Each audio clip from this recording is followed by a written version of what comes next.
Hi, this is Larry London for the Voice of America. We're at the 930 Club in downtown Washington, D.C., and sitting across from me a couple of rock icons who have been on break for a little bit, but they're back in the saddle. Tonight's opening night for the big tour. We would like to welcome Sean and Jerry from Alice in Chains. Welcome to D.C. It's good to be here. Thanks. Nice to be here. It's great to have you guys back on stage again. Everything is new now. The label's new, the album's new, the lead singer's new. Yeah.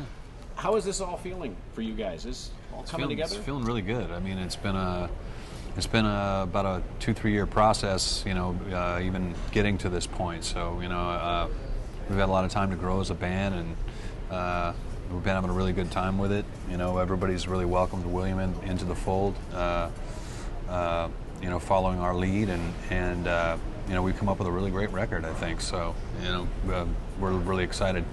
And we're going to talk about the record and the connection to the Foo Fighters and Dave Grohl and all that, but and I guess Elton John's involved with the record as well. Yeah, you might have heard of him. I think I heard of him. I don't recognize the guy's name. Little underground. Independent guy. Singer-songwriter, little underground guy from over the pond, across the pond. Yeah. Now, you know, I mean, 22 years you guys have been doing this together. You started, you know, in Seattle a long time ago. It was you guys, you know, put this band together. And you lost a lead singer, passed away in 2002, Layne Staley.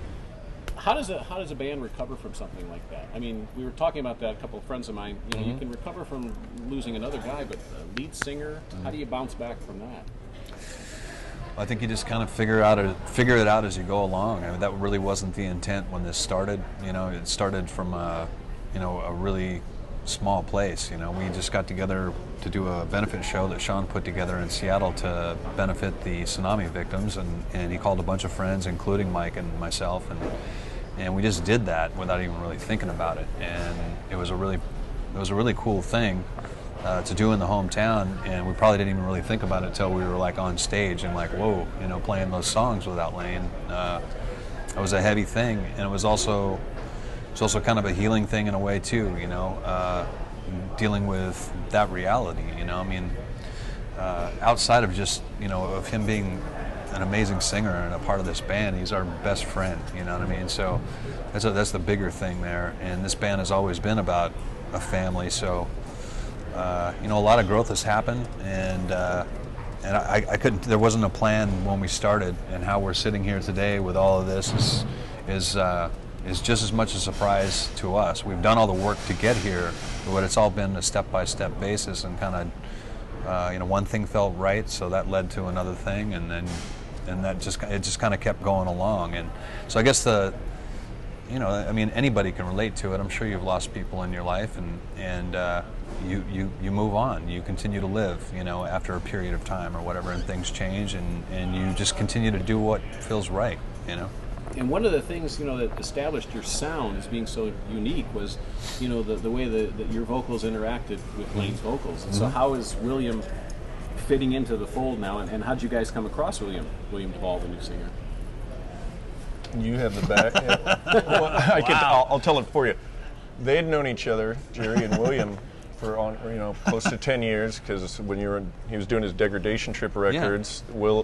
They'd befriended in L.A. and Will's band had become sort of like the band for Jerry's tour, yeah. And toured with each other, and I'd come out and see him every once in a while, or when he'd roll through town, and I'd met Will that way, and they'd do a few Alice songs, and I remember like thinking, oh, I don't know how I feel about not like, you know, how I feel about it, but, you know, like, it's just a bizarre thing, and I remember going and seeing it, and I felt like, wow, you know, all I really got out of it was like, that guy's the real deal, you know, he's genuine, he's putting his own into it. You know, I wasn't sure if it was going to be a weird karaoke thing or whatever, and it wasn't, and the way they sounded together and everything, you know, I was like, that's cool, you know, but at that time there was never talk of doing this, so it just kind of naturally evolved. Like, one of those steps was after the tsunami is the Wilson sisters from Heart are friends, and they took part in that for us, and they were being honored for a television show in their career, and they asked us if we'd take part in that, and we called a couple other friends and Will, you know, to do it, and that's how that got going. And then from there was like some people saying, hey, would you even entertain the thought of playing a show here or there? And we thought about it, and then just led up to to where we are now. The reason that it works is for what Sean said. I mean, he's an amazingly talented guy, and he's a lifer. You know, he's a lifer. We're not doing anything else. You know, we're already halfway through life. This is what we're committed to doing, for good or bad, and that's cool. And that's why he fits in. And also, he's himself. He's not trying to be Layne, because that's just an impossibility, and it was never the intention to replace him. If anything, it would be to try to add and to honor what has come before, and try to add to that legacy. You know what I mean? And that's a sizable challenge, and for him to take that on, and for us to feel comfortable doing that, I think this band has always been a two vocal band where two kind of make one, and I think that things are like that now, although they're obviously different, and it's never going to be the same relationship.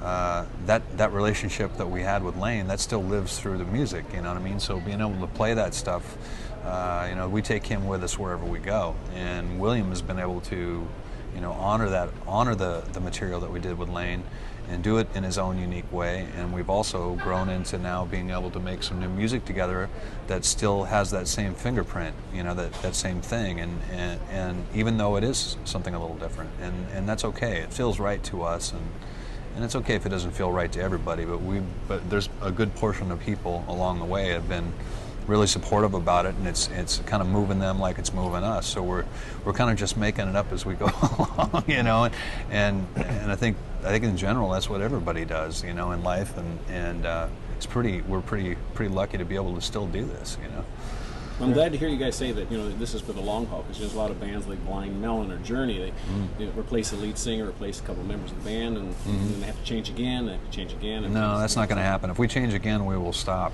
I mean, we didn't have a plan to get to this, and if this, for whatever reason, and anyway along that whole thing, for one of us wasn't feeling like, for whatever reason, that we weren't feeling okay about it, we wouldn't be sitting here now talking about it. It wasn't a necessity. This is not something we had to do for any other reason, finance or ego or, some trying to relive some glory. Yeah, none of that at all. That's not why we do this, and that's one of the great things about Will in adding another member, which is he does it for the same reasons, man. He just loves music, and we essentially do it for the same reason. We're very like-minded that way, and so that was the initial connection. And then as we've been doing this together and going through this process, it's strengthened that, and that got us to a place where there was a base of friendship and shared beliefs and common goals and all that made it okay to even think about attempting some new music. And then when we got there, enjoying that, it's just kind of been that long ladder of getting here. I mean, I'm still kind of freaked out that thing's coming out pretty soon. I'm like, oh, we really did that, and then there's a record coming out. Because there's a lot to it, right? Like, as you'd said, it's not an easy undertaking when we've spent all these years purposely not talking about such a personal thing. But it's also part of the healing process, and it's also part of it. We've dealt with it privately, and